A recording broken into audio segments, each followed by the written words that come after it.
gentlemen, welcome to Man in America. I'm your host, Seth Hullhouse. So while there have been some pretty significant and actually quite encouraging things happening here in America lately, there are some topics and some issues that still, in my opinion, are a great cause for concern. And I think a lot of these major issues are end up being tied to money and the economy. And so, if you recall, I interviewed a gentleman named David Webb, who was the person behind The Great Taking. It was a documentary and book that he put out, which described basically how the banking and these massive financial institutions have taken all of our assets and put them into these groupings, and they've got derivatives, and I mean, it's really complicated stuff. But fundamentally what's happened though is they've made these changes so that if there's a economic collapse or significant event like that, that those assets are seized from us, even things that we think that we own.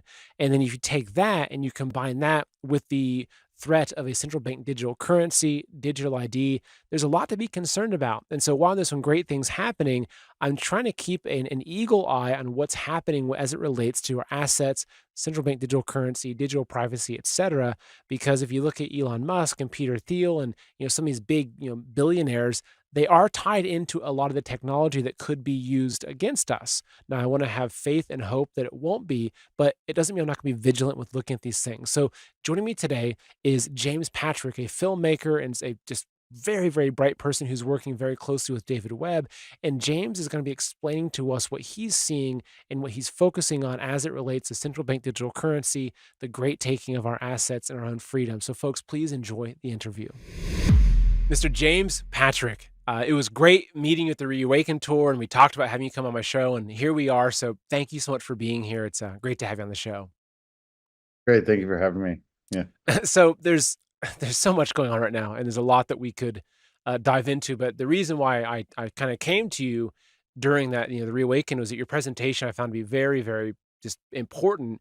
Getting into the great taking and understanding the role of currency and assets and how this relates to our own freedom, and the idea of will we be owning nothing and be happy as they tell us, but also then getting into digital currency, and what we're seeing is that with Trump winning the election and a lot of these picks, especially with Elon Musk, who's kind of like the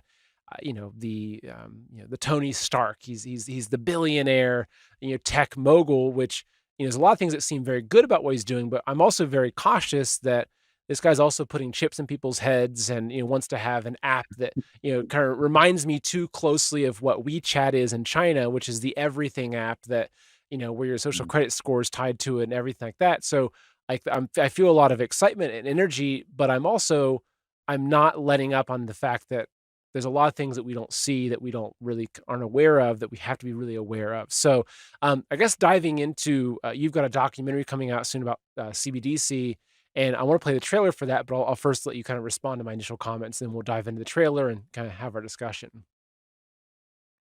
Yeah, I think there's two films I'm working on coming out with, both of them within a month or month and a half. It's one on central bank digital currencies called CBDC, The End of Money, and another one on the Great Taking called Stop It, The Great Taking. So these two issues do sort of intersect in the future of money, finance, our assets, and so I'm sort of sitting in the middle of those topics now.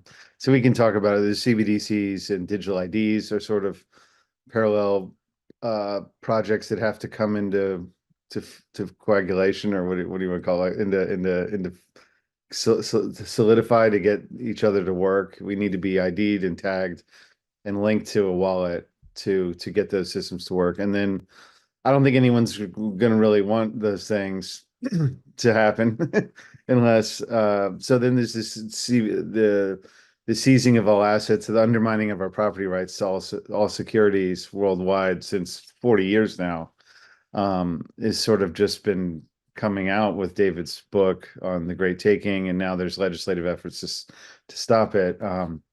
So yeah, I can get into the nitty-gritty of all these topics here, which we will. So how about let's just start. I'm going to play the trailer for CBDC, The End of Money. So let me play this, and then this will kind of really help set the stage for our discussion. The United States Federal Reserve is considering the creation of a digital dollar. The important thing to understand about CBDC is that it's not a currency, it's a control system. This is the elimination of the underground economy.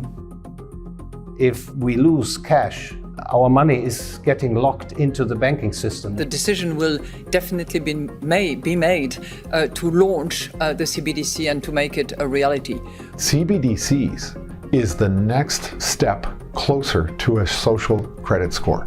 A digital ID system could be operating between governments and the private sector as soon as next year. Und aus diesem Grund wird die Kommission demnächst eine sichere europäische digitale Identität vorschlagen. In order to introduce CBDCs, you need digital IDs, so there is a direct connection there to these COVID policies. Canadian Prime Minister Justin Trudeau invoking emergency powers against the truckers who are protesting vaccine mandates. Banks can now freeze their personal accounts. We were never charged. There was never a warrant for our arrest. You're dead in the water at this point. You're unable to put fuel in your car, food in your mouth. What you're seeing is the banks in this country have been deputized into law enforcement. We're lucky that at this point, we still have cash that we can rely on. What they did in Nigeria was they made them the test case for the CBDCs, which is a complete disaster. It turned into burning banks and riots. We all are citizens. We only came to at least plead with the bank. Police came out of the central bank, started shooting. About 3 persons died today. Do we want to live in such a society where a small group of central planners have this extraordinary power over everyone's lives? Tyranny, starvation, impoverishment, that could be the result. We have to stop it.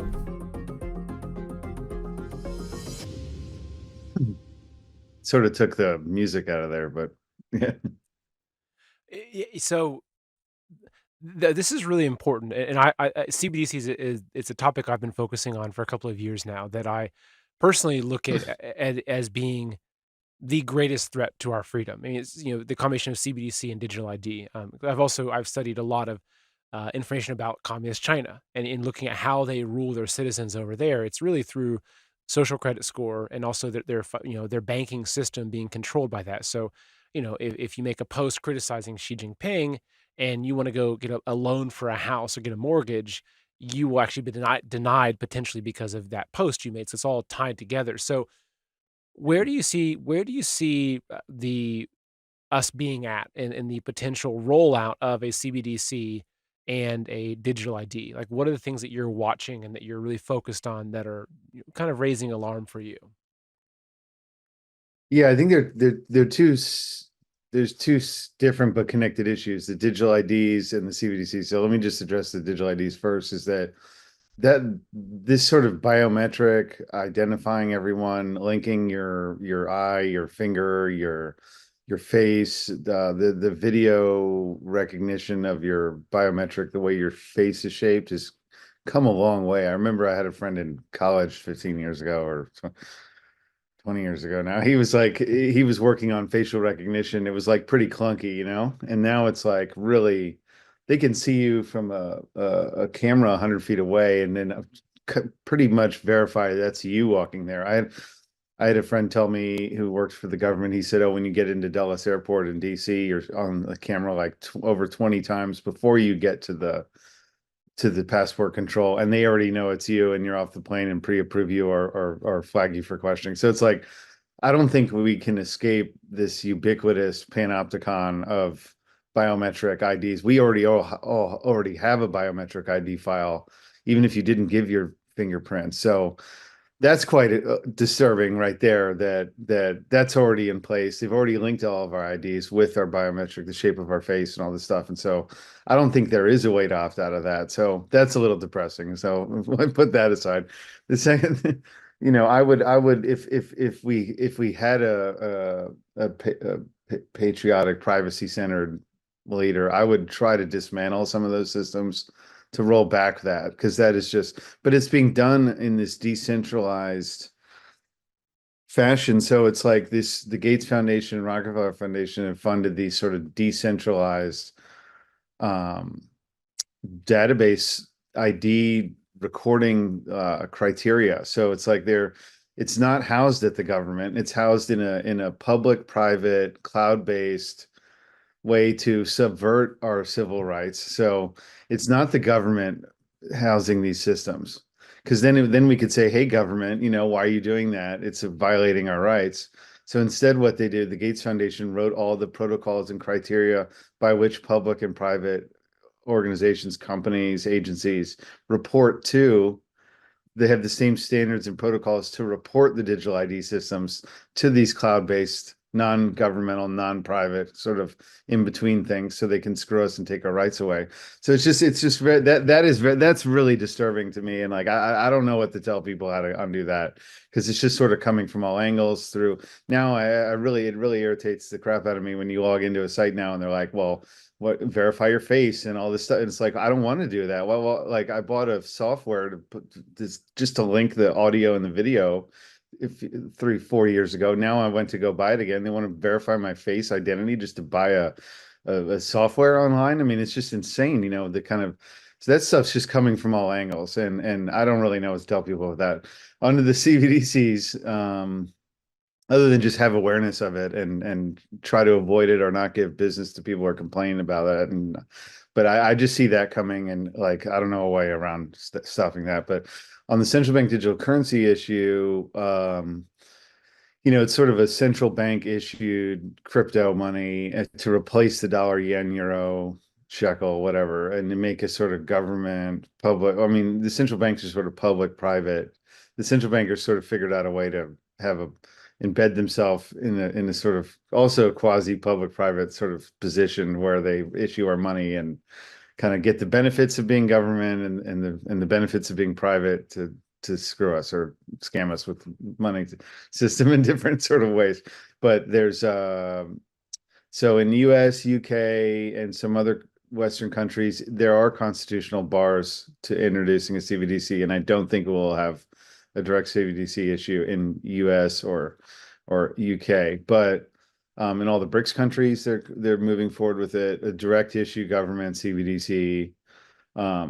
So I just want to clarify my position that's very obvious that like all the world's governments are controlled by the same people. Like we're living in a one world government already, but we think we're in countries. So it's like we have this like a one world company, and this blob sort of owns all the companies, the NGOs, the medical, the military, the governments. I mean, it's just sort of like, and then we're played this theater show. It's sort of like 1984, where they're like, oh, East Asia's versus Eurasia, and like people are just kind of like told that there's this war going on, and I just get that feeling a lot when I see the war with Russia, or Israel's starting a world war here, and then we're all going to get wrapped up in this East versus West, Gog and Magog, all-consuming war. This is my primary concern right now, is all this.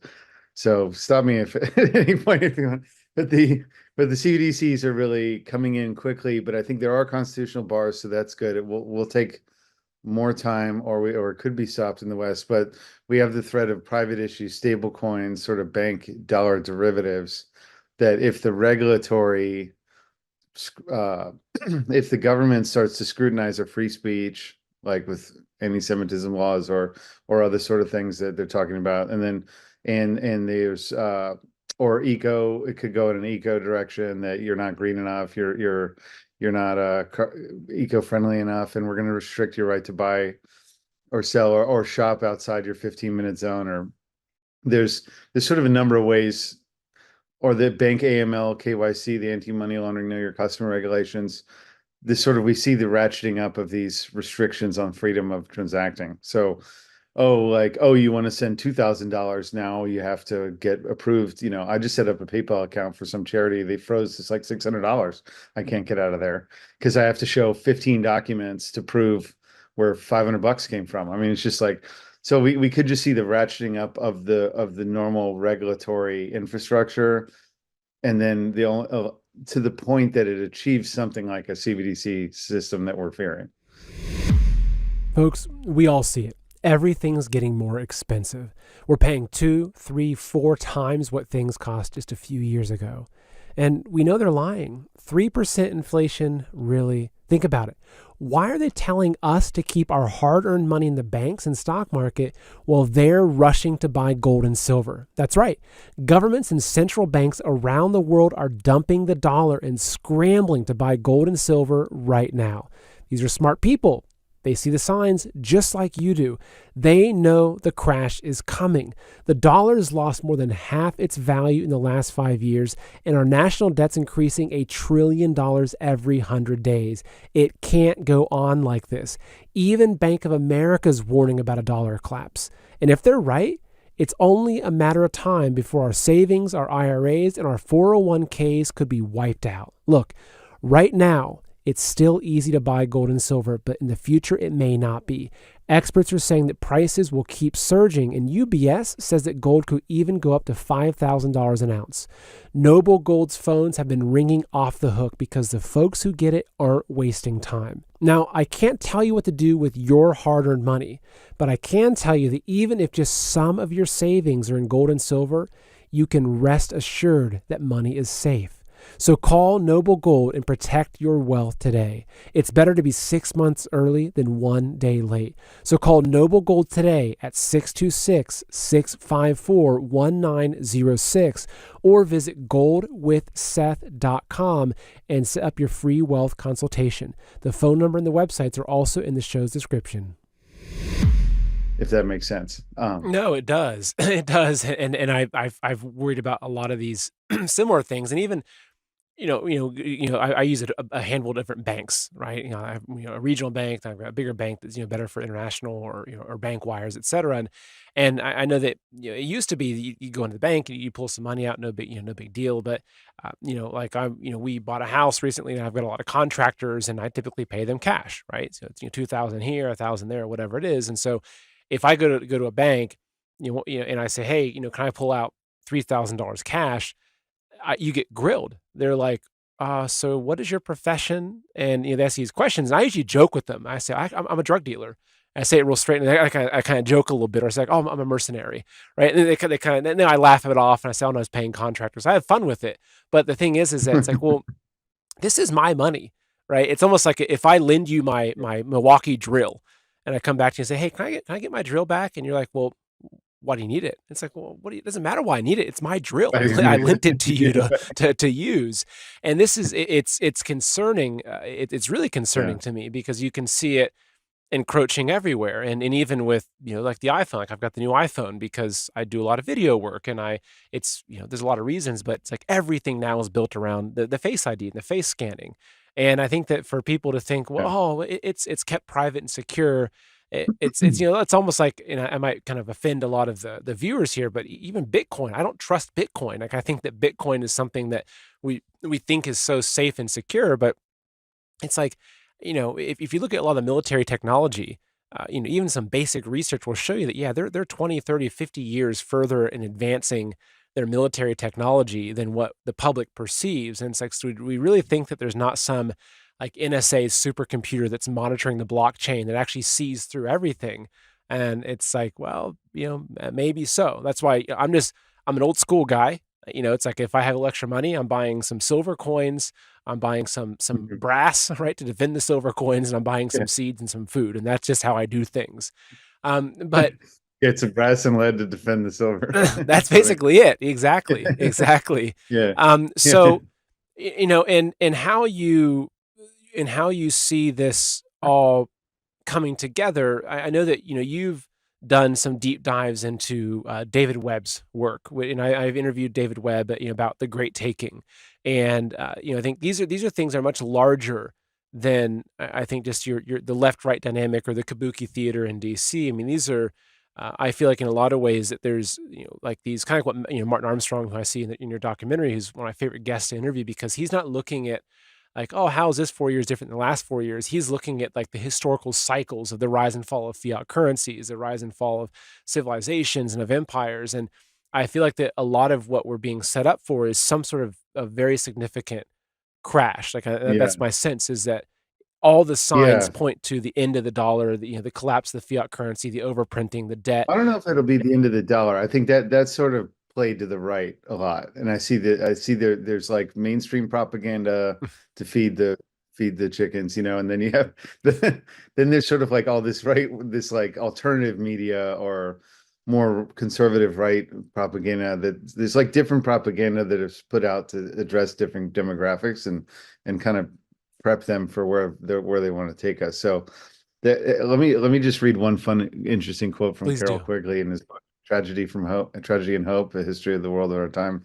So he was an advisor to, or he was a Georgetown University professor and a mentor of Clinton, but it's one of the few authors from Ivy League academics that sort of said, oh, well, these international banking interests are running all the governments like their property. So he said, quote, the argument that the two parties should represent opposed ideals and policies, one, and perhaps the right and the other the left, is a foolish idea acceptable only to doctrinaire and academic thinkers. Instead, the two parties should be almost identical so that the American people can throw the rascals out at any election without leading to any profound or extensive shifts in policy. So this concerns me. This is what's going on now. We had, Trump really get a mandate to, drain the swamp last time. Now it's sort of like, I don't know, restore freedom of speech, except on Israel, or I don't know. There's just some of these sort of like, are we getting played here? And, I mean, I just get very concerned that we're just living in a kabuki. I call it kind of the kabuki dance. They're like, oh, well, there's these different sides and there's these different countries, but like we always just keep moving towards these policies. And there's just these glaring contradictions, like you brought up Peter Thiel, but he's a libertarian. And, I went to some libertarian conferences that he was attending to, and it was like, but the guy's got a police state company that's there building all the most high tech, like evil crap you could imagine, or similar concerns with Elon Musk and stuff. So what are we really? Was there really this big win the other day, or are we just getting played? And then to kind of let the conservatives have their guard down. Like I was very concerned with Trump. He said a lot of great things in his first administration. He sent a lot of nice tweets. But in the end, we got Operation Warp Speed, and we got, he didn't really oppose these lockdowns, the vaccines mandates. He went around marketing the vaccines. Now he put RFK in appointed yesterday.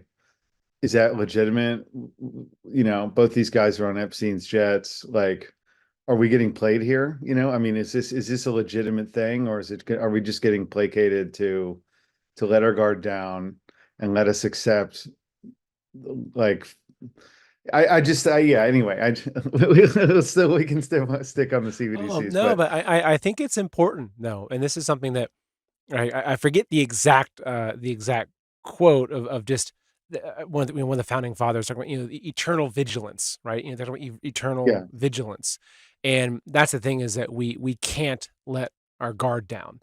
We can't think, oh well, we got Trump and RFK and Elon and just kind of sit back and relax. I mean, we have to, like, we I guess you could say we elected them, right? In some form that kind of played out like that. Though I think that our elections are rigged beyond our own belief of how rigged they are. But we still have to. I do believe that if you go back to, say, Gustave Le Bon, right, the crowd, that even they've understood for centuries. I got that his books here. Yeah, it's on my shelf as well, right? That they've known for centuries that the power of the masses is the one thing that's the most important thing to control. And if the rise and fall of empires is actually dictated, not by some leader, but actually by a shift in the overall thinking of the people. And that's what does give me hope amidst all this. I do think there's a big shift, but we can't allow ourselves to drop our guard and think, oh, okay, we're safe now, because Elon Musk, as an example, I like a lot of the things that he says. Like, who wouldn't, right? He supports the Second Amendment, and you look at Twitter's change, obviously, drastically, I think, in a lot of good ways. Yeah. So I'm concerned about his kind of everything app of X. I'm concerned about robots and AI and automation, and that's a whole different topic. What about his ex-wife's post about communism and AI? I mean, that was like, yeah. He was like sleeping, having pillow talk with this woman for years, and what that wasn't a topic of conversation between them. Yeah. I mean, yeah, that is a very different kind of mindset than the stuff he's saying. It is. So getting into the great taking, and this is something that I was really interested in your presentation. My my thinking, my approach is that I'm trying to take as many of my assets and the important things I have and offline them, right? So again, it's Yeah. like, it's a piece of silver, right here. As far as I know, the government doesn't know that I have this single piece of silver, though that is told them on a, live stream or whatever that's going out there. But to me, this is the only thing I feel safe with in terms of currency or some cash, right? But getting into the great taking, because I live in a house that is mortgage. I'm paying off a mortgage. We just bought a house. I'm not I don't own stocks, right? But a lot of the folks do. They've got IRAs. They've got all of these assets that they've trusted the system with. They've trusted these financial custodians to hold them and give them, and so for people that are looking at like if you had to summarize, I guess, getting in this part of the conversation, if you had to summarize, say in a kind of brief way, what the great taking really is about, and then how do we get out of that? How do we escape that? How would you present that information? Okay, yeah, I'll do that. And I just sent you a image, if you could pull it up in a second.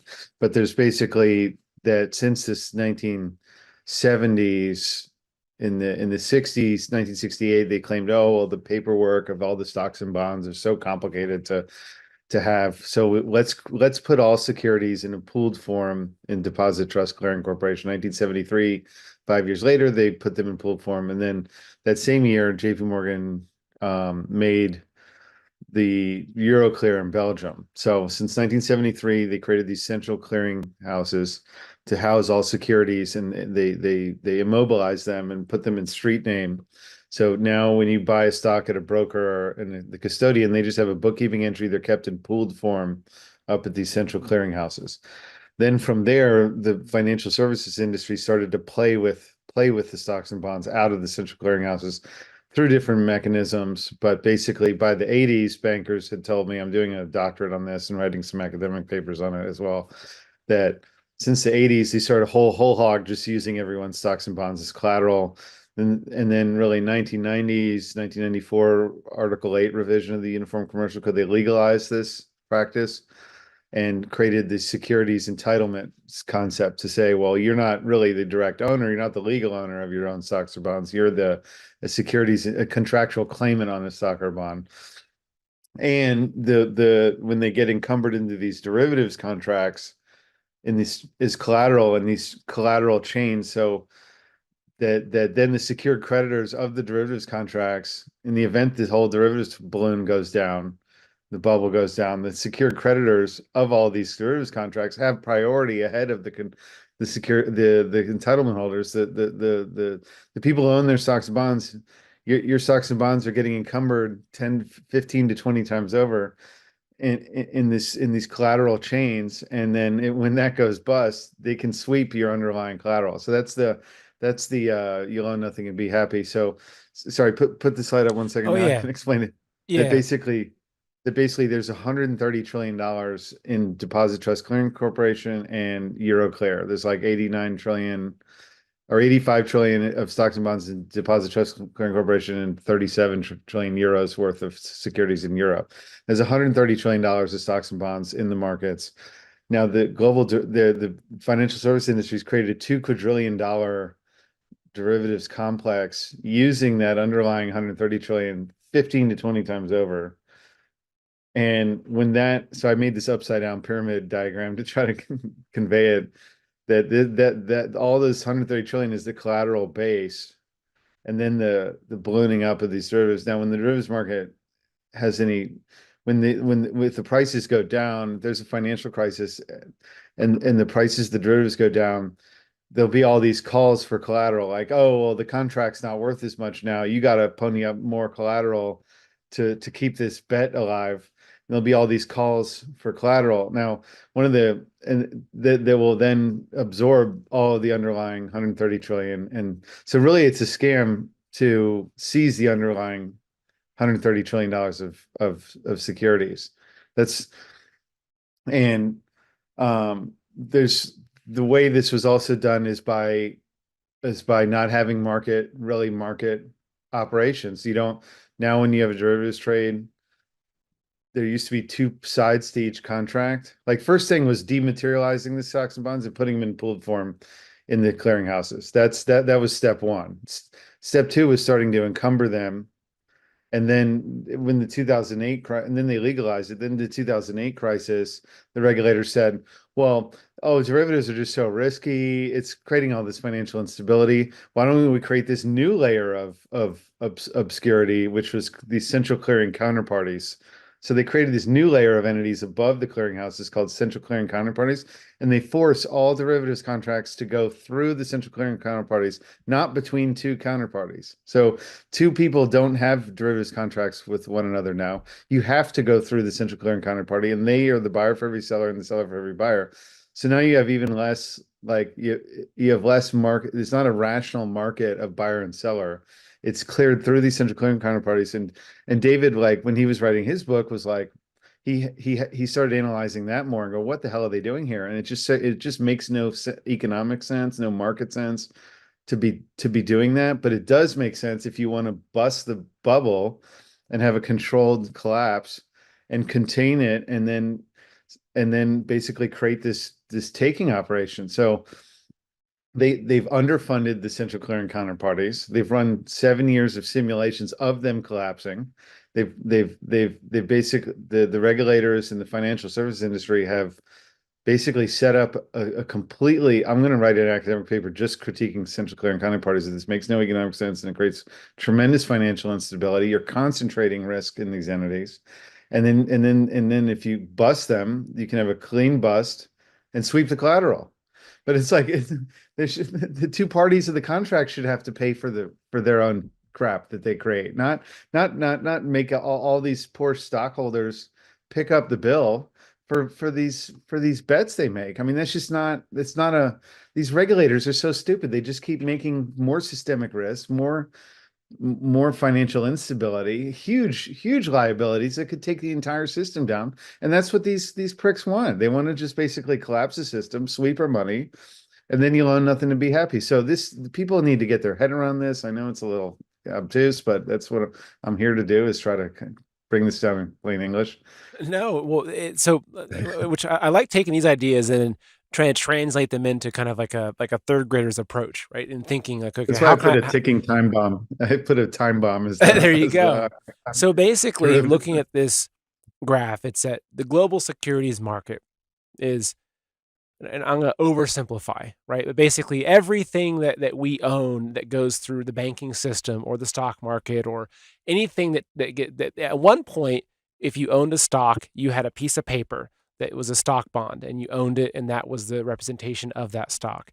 But at a certain point, they say, hey, let's just kind of digitize everything. Let's kind of bring everything together in this one kind of grouping, this global securities market. And so everyone's like, oh, okay, I'll trust the TD Bank or my whatever, my Vanguard advisor or whatever it is. And those things all get pulled together as this global securities market. And then that gets taken further away from us. And then that global securities market becomes the asset for all of the backing all of the derivatives trades and that 2 quadrillion market. And so basically, but then it's almost like it's like equivalent to say I have $100 and I give it to my local bank. They take that $100 and they kind of they borrow it and swap it and borrow it and swap it, say like 30 times, and eventually that $100 is turned into $100,000 worth of derivatives trading. But what happens in that process is that when that bubble breaks, there's 30 people ahead of me that are going to take those assets, and what it basically means is that if there is a bubble that collapses the global markets, which there's a lot of reasons to say that there's a strong possibility of that, what it means is basically that there's a very small group of people that would seize the assets of almost the entire world, and leave the people around the entire world penniless or owning nothing that was in their system. So of course, if you've got 100 ounces of gold, buried in your backyard, you still own that. But anything that's kind of put into their system actually isn't even ours already. And they've already set up all the laws to take everything if there's some sort of financial, kind of collapse, or is that a good analogy or a good understanding of it, basically? Yeah, what they did with what the banks did centuries ago with playing with your deposits. So taking your bank deposits and lending them out, and then the interest they get on the loans, if they lose the money on the loan, then they're on the hook for your deposit. So it's not to say this is an easy business to operate, but it is fraudulent to take your money without telling you, lend it out, and then the interest is on the loans that they lend out on your money or the profit. In this case, they did the same thing with people's bank securities. They started to lend out the securities, and or encumber them in on bets, post them as collateral on their own financial bets, and then if they go lose them, they are responsible for them. Well, but they sort of like now put an illegal system in place to say, well, they're not responsible for them. So, well, what do you think is going to be the result? I mean, the behavior is going to get more and more reckless. It's going to get more and more wild. They're going to do it more and more and more because they're not on the hook for their mistakes. But if you go lose your money, you can lose it. You can't go crying to the government or saying, "Oh, well, give me some free stuff."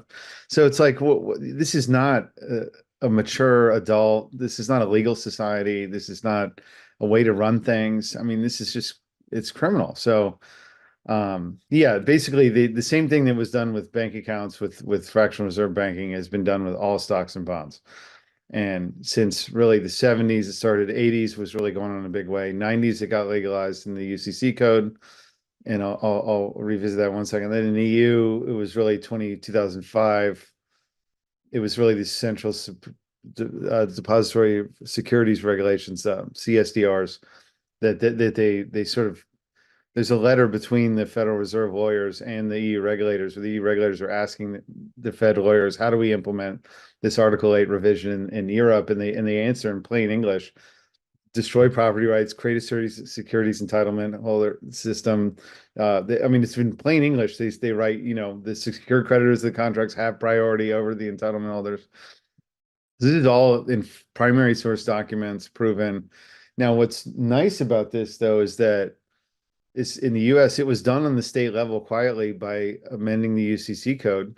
So it can be undone quietly, like loudly, I'd hope, by amending the UCC code back to how it was before. So now there's a legal effort underway to put pressure on state legislators to restore property rights and securities. And this is a pretty attainable goal. It's a lot easier than trying to get a federal law passed.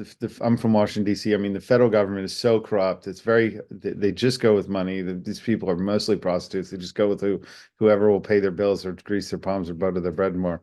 So but the state legislators are largely a lot more honest. They're not paid a lot. They're kind of there for the good reason. So I do have hope that this issue can be reformed. And I think if there's enough public awareness about it, that people will demand their rights, right or left. It's not a partisan issue.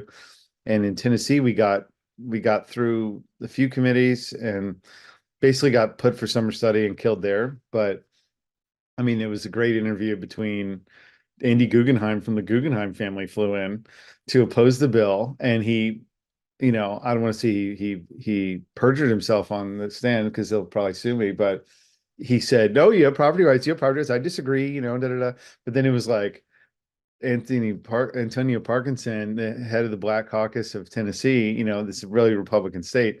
He's like, so you playing with the securities out of the pool? Are you like when it kept in the pool? Are you dipping in the pool? And he's like, how are you making money on that? And he was like, and it was so great. And he's like, so you don't know if it's your securities or somebody else's, but they're getting played with and used as collateral, right? And he's like, well, yeah. And Guggenheim was like, yeah, well, yeah. So that's kind of how the financial system works. So I think it's just sort of an open secret in the finance industry that's happening, but it's not widely discussed. And I don't even think most financial people understand these bigger implications that David's making in his book.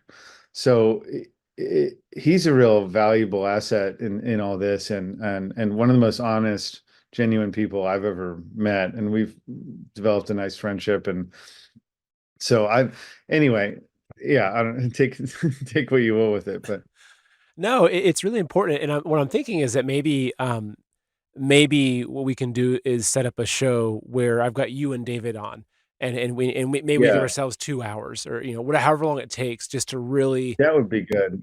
dive into this, because we've covered a lot of different topics here, and we have a little bit of a window, because I've got an interview coming up shortly after this I have to get ready for.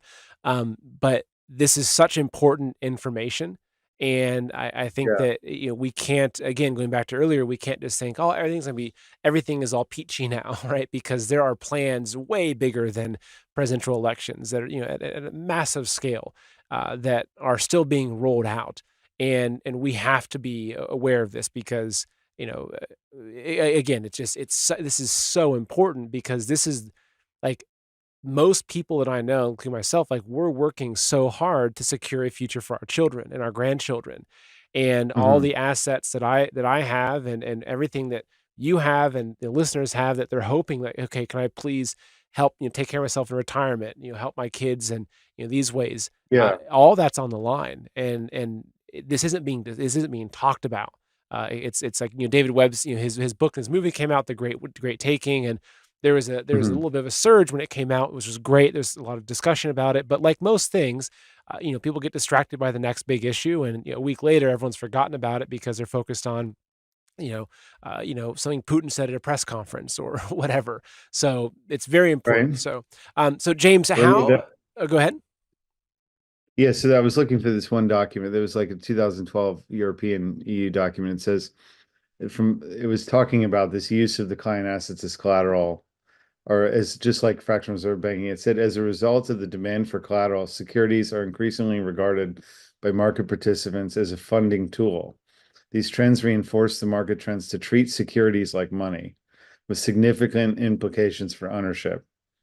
So this is like an official EU document, with the regulator on the subject, that they're treating everyone's stocks and bonds as a fungible asset to play with for their benefit. And the financial service industry should not be allowed to encumber your hard-earned savings and investment money into their games, and then lose it for you. Anyway, so but there is a clear way we can stop this, is call your state legislator and tell them you want your property rights restored, and that Article 8 needs to be revised. And there is a legal team in place called True North Public Policy, with Don Grande, and it's like TRU North publicpolicy.com, and they they will write the bills for the state legislators. They'll help you educate your state legislator, and they'll help them write the bills and tailor them for your state. So there's this isn't like the digital ID issue or the CBDC issue. I think that's just coming at us from a lot of angles, and I don't really know how to stop all that, short of like whether you were a dictator and just called an end to it or something. But this thing, we can really roll this back, and everyone will agree with this, as long as they're educated and they understand it and the gravity of what it is. So we have a legal team in place to help educate the legislators, write the bills for them, and everyone can get involved with this and really make a difference. So that's what's very unique about this issue, and gives me hope. And call your state legislator right away. Fantastic.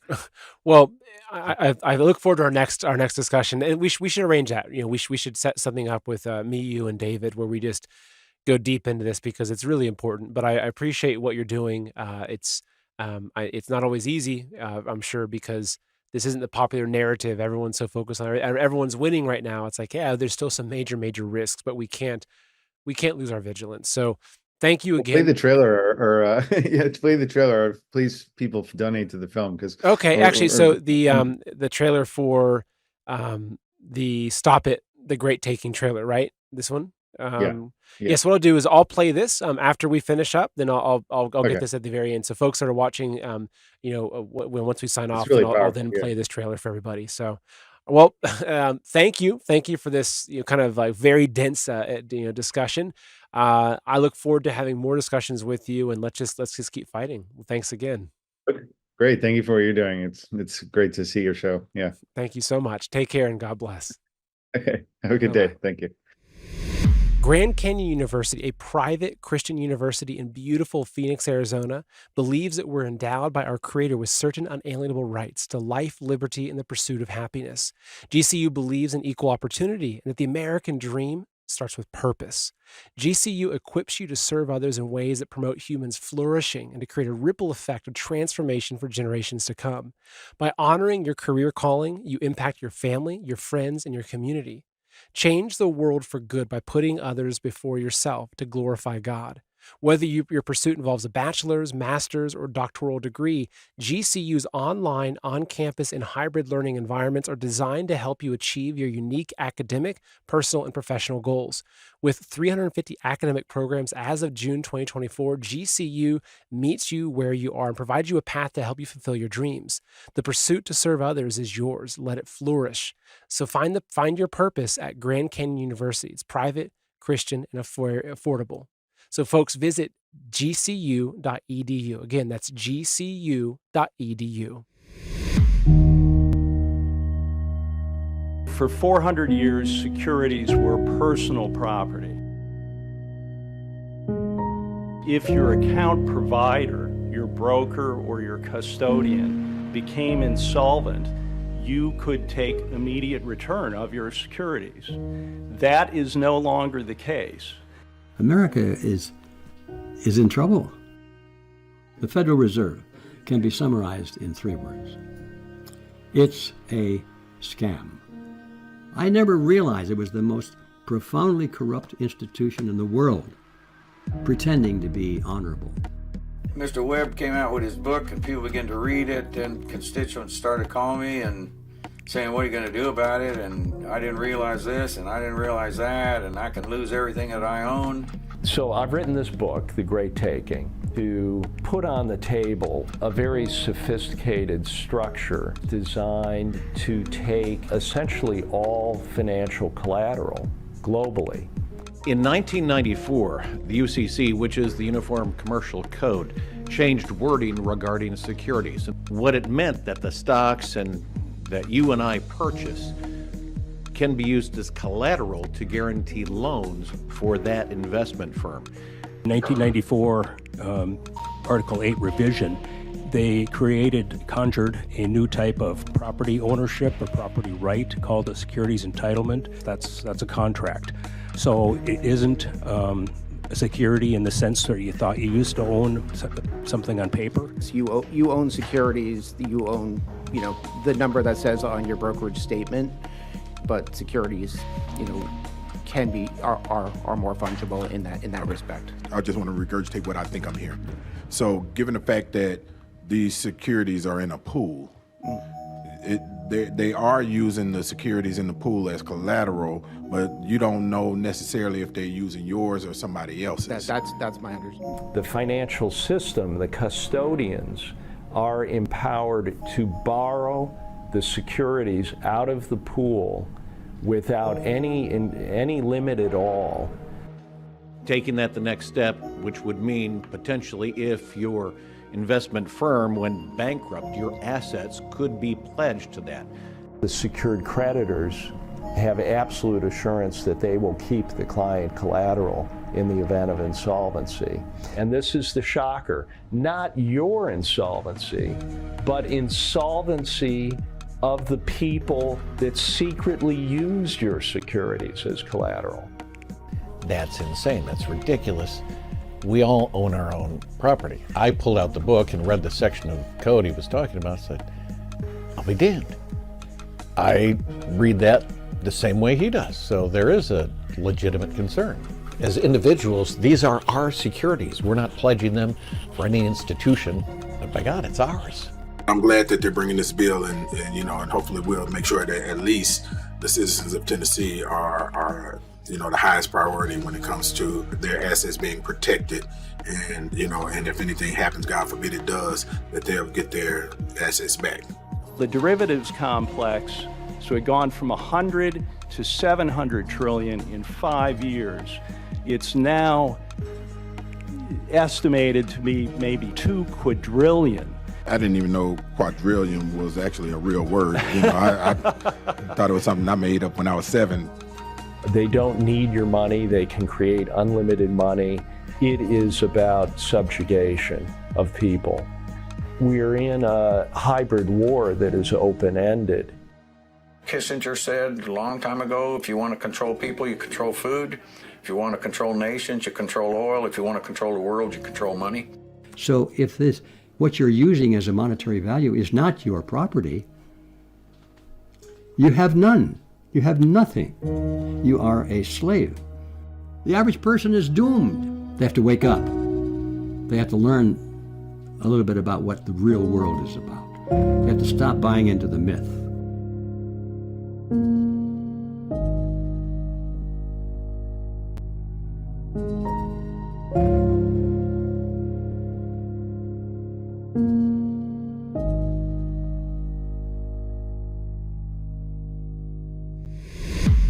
So folks, this year I've given you so many reasons to try Balance of Nature, but I've got one now you cannot ignore. Let's review some of these other reasons. First, with Balance of Nature, you get a product made from whole fruit and veggie ingredients. Second, they can provide you with so many things you could be missing. Third, it could be just what you've been looking for to make you feel better. And of course, I take them.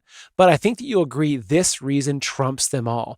During November, with my special promo code, you'll get their Black Friday savings all month long. So folks, use my discount code SETH, S-E-T-H, and sign up as a new customer to get 50% off plus free shipping. As always, you get their money back guarantee. This is an unbelievable discount. But if you use my discount code SETH, Seth, you'll get the discount. So folks, call them at 800-2468-751. Again, that's 800-2468-751 and use discount code Seth, or order online at balanceofnature.com. And remember, use discount code Seth to get